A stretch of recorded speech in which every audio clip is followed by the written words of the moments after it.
আসসালামু আলাইকুম।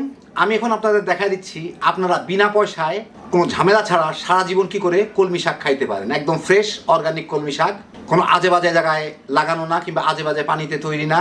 যারা শাক পছন্দ করেন, বিশেষ করে কলমি শাক, সারা বছর ধরে পাবেন। কোনো পরিচর্যা নাই, কোনো কিছুই করতে হবে না, শুধুমাত্র পানির মধ্যেই এই গাছটা জন্মাবে। এটা ঘরের বারান্দায় লাগাইতে পারেন, ঘরের ভিতরে রাখতে পারেন। দেখতে যেমন সুন্দর লাগবে তেমন ফ্রেশ শাক সারা বছর জুড়ে যখন খুশি তখন পাবেন। বাজারে যাইতে হবে না, দামের চিন্তা নাই, কবে পাওয়া যাবে না পাওয়া যাবে কোনো ভেজাল নাই। তো আসেন আপনাদের দেখা দিচ্ছি কি করে ফ্রিতে আজীবন কলমি শাক খাইতে পারবেন।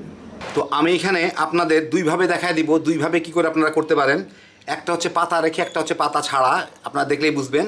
তো প্রথমে আমি আপনাদের দেখাচ্ছি পাতা ছাড়া কি করে করব। আমি এখানে এক আটি কলমি শাক নিচ্ছি। কলমি শাকটা আমি ছিলে কেটে নিই, মানে কেটে নিই আর কি। এই রশিটা এই যে দেখেন, কলমি শাকগুলা আমরা যে পাই, এই যে ধরুন ডান্ডির মধ্যে কলমি শাক আছে। তো যেটা করতে হবে, আমার দুইটা ডান্ডি নিয়ে আপনাদের দেখাই। আমি শুধু কলমির শাকটুকু নিব। শাকটুকু নিয়ে যে ডাটাটুকু আছে, ডাটাটুকু আমি নিব না, মাথাটুকু নিয়ে নেব। এই এরকম ডাটাটুকু খালি আমি রাখবো। এই যে দেখেন, শাকটুকু ভেজে খেয়ে ফেলবো। অনেকে ডাটাটুকুও খান, তো প্রথমে একবার ডাটাটা না খাইলেই হয়, শুধুমাত্র ডাটাটা আমরা নিয়ে নিলেই হইল।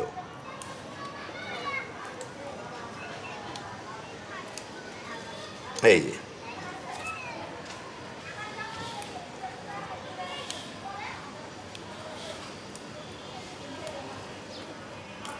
তো এরকম করে আমি শুধু ডাটাগুলা নিয়ে নিব। কতগুলা ভালো করে লক্ষ্য করে দেখেন, আমি যে পাতাটা ছিঁড়ছি, পাতাটা কিন্তু গোড়ার দিকের একটু অংশ আমি বডির সাথে রেখে দিছি। ঠিক ওইভাবে ছিঁড়তে হবে যাতে ওই দুইটার মাঝখান থেকে আরেকটা নতুন পাতা বাইর হতে পারে। একদম পুরাপুরি ছিঁড়ে নেওয়া যাবে না, মানে একদম গোড়ার থেকে ছিঁড়ে নেওয়া যাবে না। গোড়ার থেকে অল্প একটু, 1 চিমটি, আধা ইঞ্চি, সিকি ইঞ্চি এরকম রেখে তারপরে পাতাটা ছিঁড়ে নিছি আমি। তো এইভাবে বাকি সবগুলাই আমি ছিঁড়ে নিব। তো আমি করে নিলাম কতগুলাকে। এখন আমি এগুলাকে করব, এই গোড়ার দিকটা নিচে রাখবো, মানে যে দিকটা গোড়া ছিল উপরের দিকটা উপরের দিকে রাখবো। রেখে আমি এই যে ধরেন আমাদের তেলের বোতল যে আছে, এগুলো একটা এতখানি কেটে নিছি। এবার সেটা ফুটা করে নিছি, মানে এর সাথে আমি একটা রশি লাগায় আমার জালনার কিংবা বারান্দার গ্রিলের সাথে যাতে ঝুলায় রাখতে পারি, এইভাবে ঝুলায় রাখতে পারি। তাহলে রোদও পাবে, সব কিছুই হবে। তো এর মধ্যে আমি এইগুলাকে দিব, ডান্ডিগুলাকে এমনি আলগা পাতা থাকলে ছিঁড়ে ফেলবো।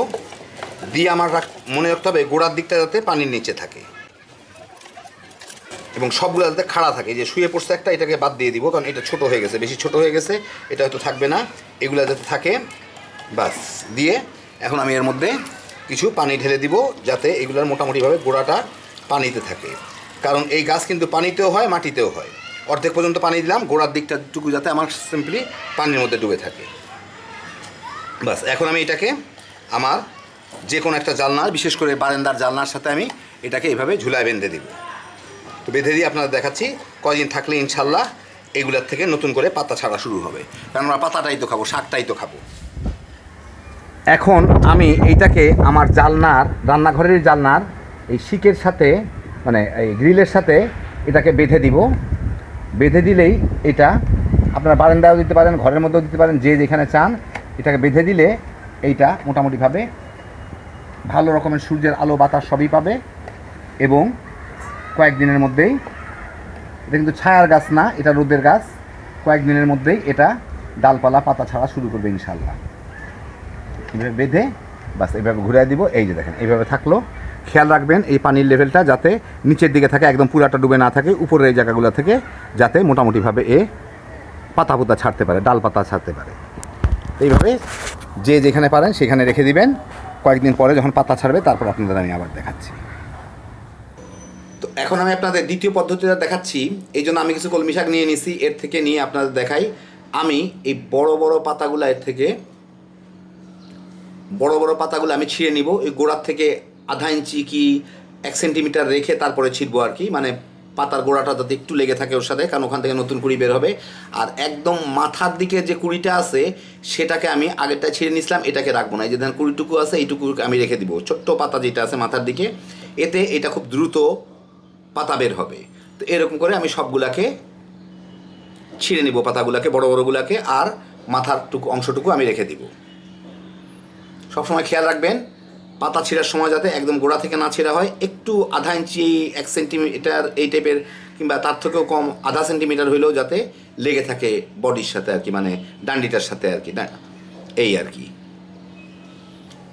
তো সবগুলা কাটা হয়ে গেল আমার। ঠিক আগের মতোই আমি এইটাকেও সবগুলো একসাথে করে একটা প্লাস্টিকের বোতল আমি কেটে নিছি, এগুলোই আমি ব্যবহার করি আর কি। তো তেলের বোতল টতল যেগুলো থাকে ওর নিচের অংশটুকু ওর মধ্যে আমি এগুলাকে গোড়াটা সমান করে ওর মধ্যে বসায় দিব, বসায় পানি দিয়ে অন্ততপক্ষে 50% ভরে দিব। আগেরটা যেমন করছিলাম ঠিক তেমনই। এখন এইটাকেও আমি আগের মতোই আমার জানলার গ্রিলের সাথে বেঁধে দিব। কেউ ইচ্ছা করলে গ্রিলের সাথেও বাঁধতে পারেন কিংবা অন্য কোনো জায়গায়ও রাখতে পারেন, এমন একটা জায়গায় যেখানে যথেষ্ট পরিমাণ আলো আছে আর কিছুটা সময় সূর্যের আলো পাওয়া যায়। পুরাপুরি সূর্যে না রাখলে পারলেও জানলার গ্রিলের ভিতর দিকে দিতে পারেন, তাহলে কিছু সময় সূর্যের আলো পাবে, কিছু সময় ছায়া থাকবে, যাতে গোড়ার পানিটা শুকায় না যায়। আমরা নর্মালি যে গাছগুলা ঘরের ভিতরে বারান্দায় রাখি সেইভাবে রাখলেই হয়। দেখেন ঠিক একদিন পরে যেগুলো আমি আগাটা রাখি নাই সেগুলোও দেখেন ছোট ছোট করে আগা বাইর হচ্ছে, গোড়া থেকে জোড়া জোড়া থেকে কুশি বাইর হচ্ছে, যে কুশিগুলো বাইর হচ্ছে বিভিন্ন জোড়া জোড়া থেকে এই যে ধান বের হচ্ছে। একদিনের মধ্যে কিন্তু আমি যা পানি দিছিলাম পানি কিন্তু অর্ধেক হয়ে গেছে। আমি পানি দিছিলাম এই পর্যন্ত, পানিটা কমে এইটুকু হয়ে গেছে, কিন্তু প্রচুর পানি টানে। তো আমি আপনাদের দেখাচ্ছি এইটা। আরেকটা হচ্ছে কতগুলার আমি আগাটা রাখছিলাম, আগা মানে এই জায়গাটুকু আমি ভেঙে ফেলি নাই, এটা রাখছিলাম, সেগুলা থেকে কিন্তু পাতা ছেড়ে কত বড় হয়ে গেছে। দেখেন একদিনেই কতখানি পাতা ছাড়ছে, বিশ্বাস হয় আপনাদের? দেখেন একদিনে কতখানি পাতা ছাড়ছে সে। ছোটো ছোটো পাতাগুলা গুঁড়া পাতাগুলো এখন বড় বড় হয়ে যাচ্ছে। এই দেখেন আপনার চতুর্দিকে ঘুরাই ফিরে দেখাই, এই যে দেখেন। আর এইটারও কিন্তু পানি আপনারা দেখতে পাচ্ছেন না, কারণ এইটার আমি রং করছিলাম এই প্লাস্টিকটা, যাই হোক পানি বেশি ছিল, পানিটা কমে এতটুকু হয়ে গেছে। এখন এটা আমি জানলার বাইরের দিকে রাখছিলাম, আমি এখন এটা একটু ভিতরের দিকে রাখবো, মানে একটু অর্ধেক রোদে, একটু রোদ পায় যাতে আর একটু ছায়া, কারণ একদম নতুন গাছ, এত রোদ হয়তো সহ্য করতে পারবে না, পানিটাও গরম হয়ে যায়। তো আমি আমার জানলার ভিতর দিকে এটাকে এখনও ঝুলে রাখবো। আপনাদের দেখাইছিলাম যখন বাইরে রাখছিলাম, বিকালের দিকে রাখছিলাম, তো সারা রাত্রে পরে দিনের বেলা দেখি এই অবস্থা। দেখেন ভালো পাতা ছাড়ছে, এগুলা পাতা ছাড়ছে। তো আর 2-3 দিন পরে আপনাদের দেখাই, তাইলেই বুঝবেন কতখানি। ইনশাল্লাহ এগুলো অনেক বড় হয়ে যাবে, আর এইগুলারও মোটামুটি এইটার সমান পাতা চলে আসবে আর কি। কিন্তু আপনাদের দেখাচ্ছি আমি এটা তৃতীয় দিনে। দ্বিতীয় দিন তো দেখাইলাম, তৃতীয় দিন দেখেন, তৃতীয় দিন যেগুলোর উপরে অল্প একটু পাতা ছিল এক রাত্রের মধ্যে কতখানি বড় হয়েছে, মানে প্রায় পুরো সাগি হয়ে গেছে। এই যে দেখেন এই অবস্থা। যেগুলোর আমি মাথাটুকু রাখছিলাম আর যেগুলো মাথাটুকু রাখি নাই, মাথা পর্যন্ত কেটে দিয়েছিলাম, সেগুলো দেখেন প্রত্যেকটা জায়গা থেকে ছোটো ছোটো প্রত্যেকটা জোড়া থেকে ছোটো ছোটো পাতা আর কুশি বের হয়ে গেছে। আর সবচেয়ে মজার ব্যাপার হচ্ছে দ্বিতীয় দিন থেকেই এই যে দেখেন, আমি উঠায় দেখাই, এই যে দেখেন একদম নিচের দিকটা শিকড় দিয়ে ভরে গেছে। দেখেন নিচের দিকটা শিকড় দিয়ে ভরে গেছে, প্রত্যেকটাই যার যার মতো শিকড় ছেড়ে দিছে। আর তো এই যে দেখেন চতুর্থ দিনে আমার দুইটার অবস্থা।